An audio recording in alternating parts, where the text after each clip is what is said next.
Hi there, it's Gabriel Boat here, SEO manager at Hike SEO, and in this video we're going to be talking about off-site or off-page SEO, and this is one of the three major SEO pillars.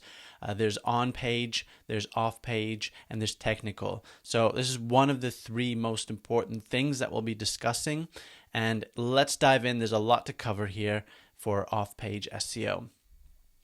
So what we'll learn in this video is what is off-page SEO all about, what the difference is between on-page and off-page, and the importance of off-page SEO, and different link factors that we need to take into account. So there's different technical terms and metrics and dimensions we need to look at when we talk about link building, and then other off-page SEO elements. We'll talk about those as well that are equally important. And then off-page fundamentals, the bedrock of off-page SEO. So what is off-page SEO? Great question. It's basically different techniques and strategies that are used outside of your website to improve your search engine rankings. So it's not what you do on the site, it's what you do off the site, on other people's websites, on social media sites, on different web pages. That's what will lead to a strong off-page SEO strategy. This includes link building, social media, influencer outreach, content marketing, and a bunch of other things. So what's the difference between off-page and on-page SEO? Great question. So the focus basically for on-page SEO is optimizing the website's content, structure, and technical aspects. This is pretty much in your control. Off-page SEO is building the website's reputation in context of your industry, in context of other websites that are ranking. So reputation, authority through external link factors like link building, social media, influencer outreach, anything that is outside the context of your immediate website. Now, the second aspect is control. So with on-page SEO, you pretty much entirely within your control of the website owner. As long as you have access to the CMS and if you have a dev team that can go in and change things, it's pretty much in your control. The only exception may be if you're using a managed platform like Wix or Squarespace or something like this, where you can't change everything in the back end. But if you're using something like WordPress, self-hosted, something that's a bit more flexible, you pretty much have full control over that. For off-page SEO is influenced by external factors and can be much more difficult to control. You don't really have any say what goes on someone else's website. They control that estate. They can change links when they want. They can change pages when they want. So it could influence your off-page SEO quite a bit. However, it is a very important thing for your entire SEO strategy. Time frame aspect. Basically, for on-page SEO, it can be implemented and optimized quite quickly. You just go on your site, make some changes, done. With off-page SEO, it's an ongoing process that can take some time to see results, especially if you want it done naturally and organically. You can't force it. It just needs to happen with great content, with adding lots of value and building that traffic so people come and want to link back to your website. So this can take some time, and that's why it's one of the most difficult things in SEO to do. But it's also one of the most valuable as well.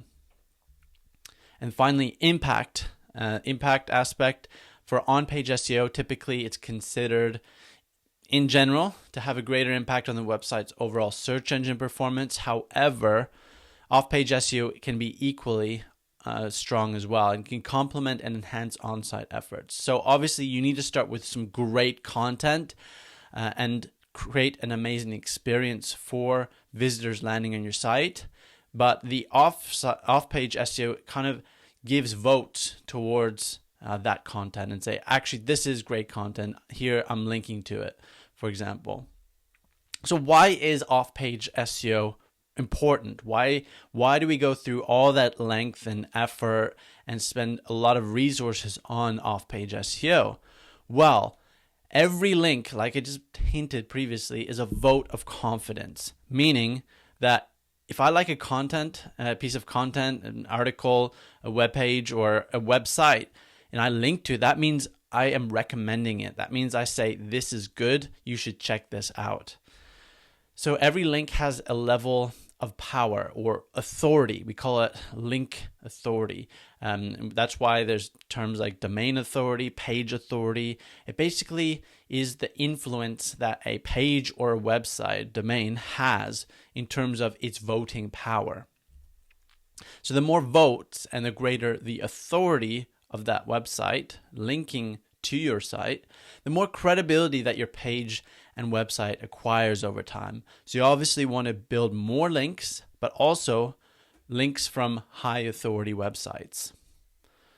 Think social proofs or reviews. So when you're buying a product, let's say on Amazon, for example, what's the first thing you do? You look at the product, but then the second thing, you look at the reviews. You see, oh, how have other people found this product?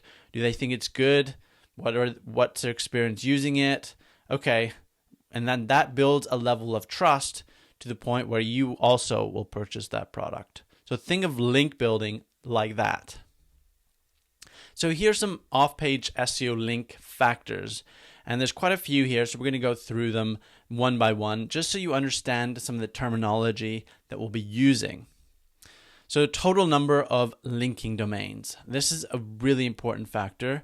And the higher the number, the more valuable.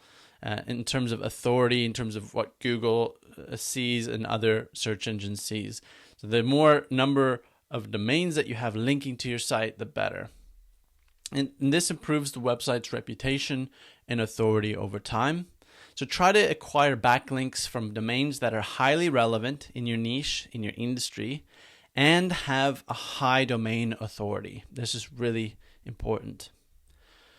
Total number of linking pages. So this is actually the number of pages that are linking to it. It could be on the similar domains. It could be on quite a diverse number of domains. It could be on one domain. This is the number of pages linking to your site. So the more links, the more backlink profile diversity, and the more trust and authority that you have. So that is really important to keep in mind. And too many links from a single site is not good either. So if you see like a website and there's a million links going to one site, that looks a bit dodgy. That looks like almost some sort of link building tactic. So try to steer away from too many links from a single site and try to diversify amongst different domains. So aim for a low ratio of links to domains. The ultimate would be like 1-to-1, but even 2-to-1 or 3-to-1 is okay. But if you're looking at like really high ratios, like 10 or 20 or 30 or even hundreds, that looks a bit dodgy and we need to avoid that. So try to balance it and try to aim for a low ratio. In other words, try to get as many links from as many unique domains as possible. So like I said, try to acquire backlinks from pages that are highly relevant and have high page authority. Really important, again, to stress that. Domain authority of linking domains. So domain authority, or DA, is a metric developed by Moz. Check it out, moz.com. And this measures the overall reputation and authority of a website on a logarithmic scale of 1 to 100. What it means by logarithmic is it's not linear, meaning it's much easier for a website, a domain, to get a score, to jump from a score from 1 to 10 than it is from, let's say, 50 to 60, because it's a curve like this. It's not linear, it's a curve like that. So it's much harder. So jumping from, let's say, 70 to 80 is way harder than it is from 50 to 60, for example. Even though the difference in number is 10, it's a logarithmic scale. So don't worry about that too much, but just know that it's going to be much harder to get higher scores for domain authority. So try to acquire links from websites with a high domain authority score. Page rank of linking page. So this is an algorithm developed by Google named after Larry Page, who was one of the co-founders. And it measures the importance of a web page based on the quality and the quantity of links pointing to it. It's on a scale of 0 to 10, unlike domain authority, which is 0 to 100. So it's a bit less granular. However, it's less significant today than it was 10, 20 years ago, but it's still used by Google in some form or factor or weight in their algorithm. Not as much as it used to, but it still is. Trust rank of linking page. So this is an algorithm actually developed by Stanford University researchers, and it evaluates the trustworthiness of web pages based on the quality and trustworthiness of the pages linking to them. Okay, and so try to acquire links from websites with a high trust rank score.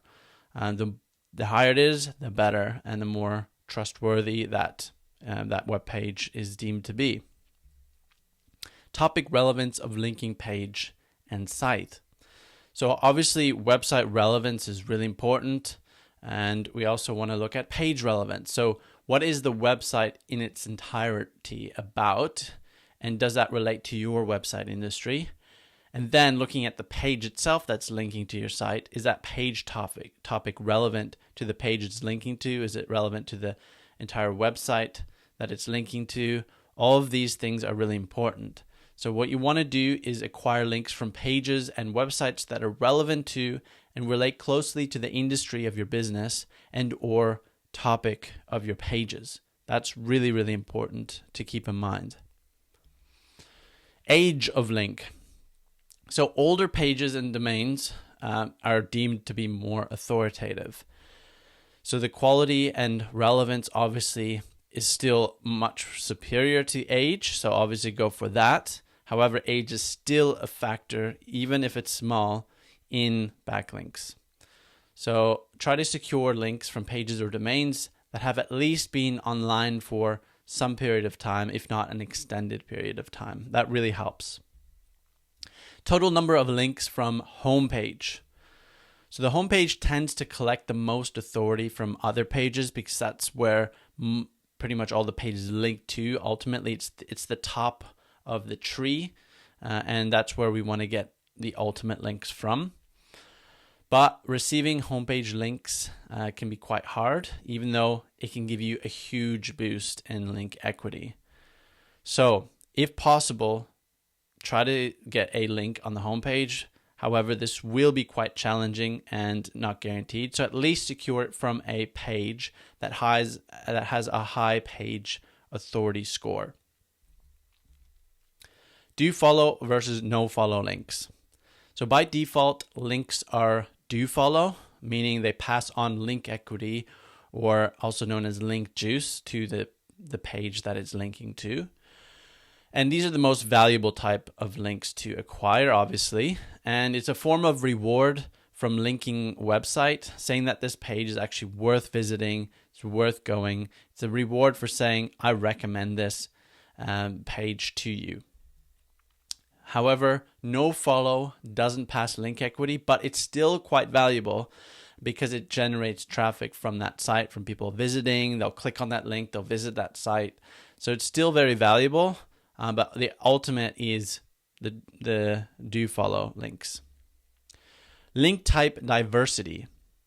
So it's important to get a mix of text and image links from other websites. Some users prefer image links, others prefer text links, and that's why it's more of a user experience thing. So balance them out if you can. And this improves user experience. It makes it easier to navigate the website, all of this. Contextual links. So contextual links are links that are embedded within the body text of a web page or an article. So if you're reading an article and there's links within that article, those are contextual links, and they're quite valuable as opposed to footer links or menu links or sidebar links.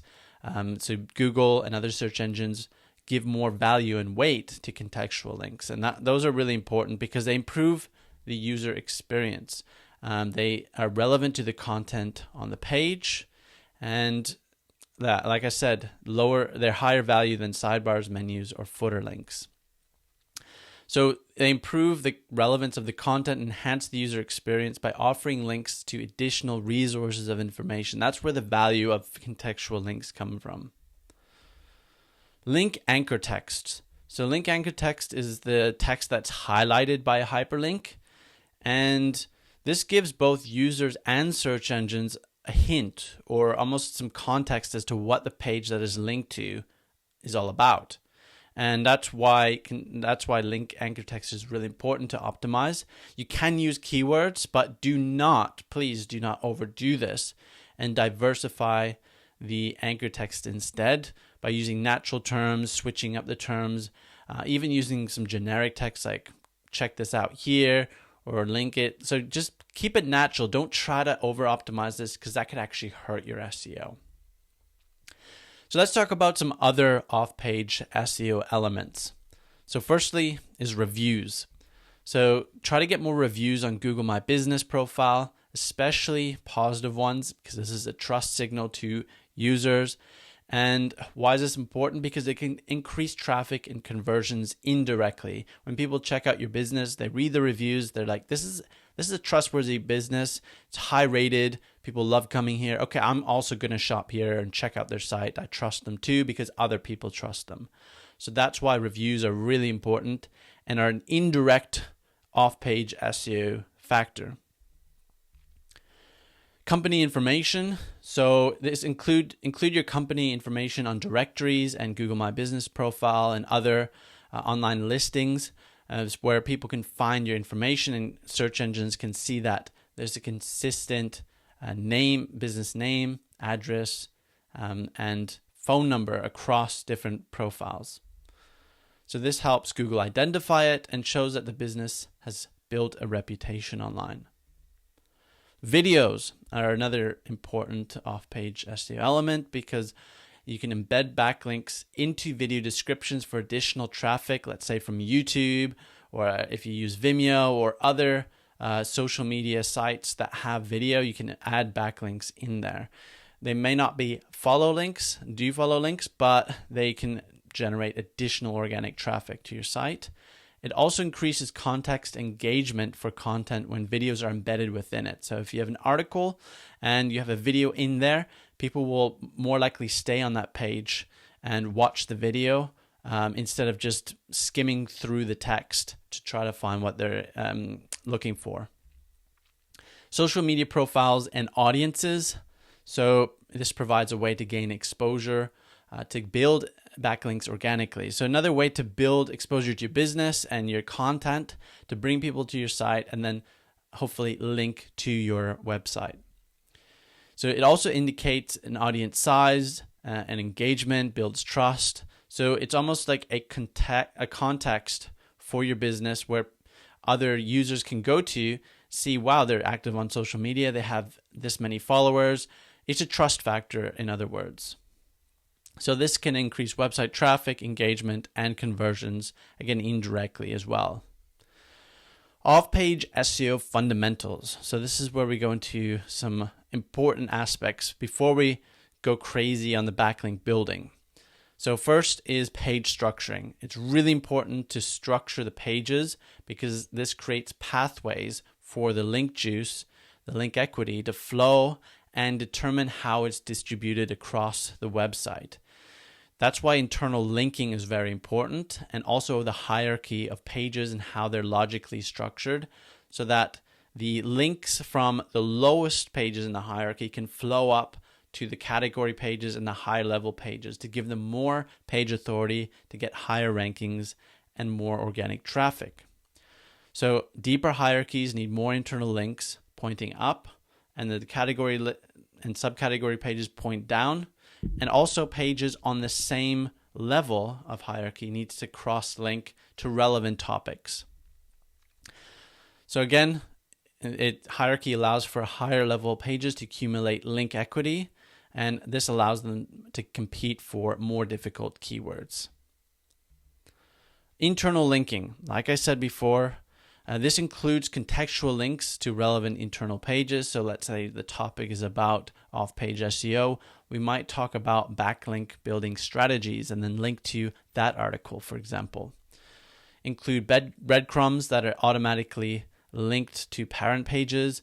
So breadcrumbs are the little navigational links at the top. If you have deep hierarchies, you see these a lot in e-commerce stores with deeper categories. So important to have that if you have at least 2 or 3 levels deep of hierarchy. And this will allow to link down to child pages, link up to parent pages, but also includes contextual links on category pages down to their child pages. So cross-link between pages on the same level of hierarchy, like I mentioned, that's really important for the search engines to be able to crawl different pages, but also for users to discover relevant content that they want to look at. So thank you so much for watching. If you have any questions about off-page SEO, do let me know. There is another video going to come out soon. It's going to be talking about backlink building strategies, specifically various ones you can use. This one was more of a high-level overview of off-page SEO and the different elements involved. So if you do have any questions, let me know. And if you haven't tried out Hike, it's a fantastic platform for beginners, for small business owners who are pressed on time, who don't have much technical or SEO experience at all. It allows it to make it easy for them to go in and start making measurable increases in their SEO performance just by implementing a few things through the actions that Hike gives you. So fantastic platform. Check out Hike today. There is a 14-day money-back guarantee, so you can try it risk-free and give it a shot with your website. All right, have a great day and speak soon.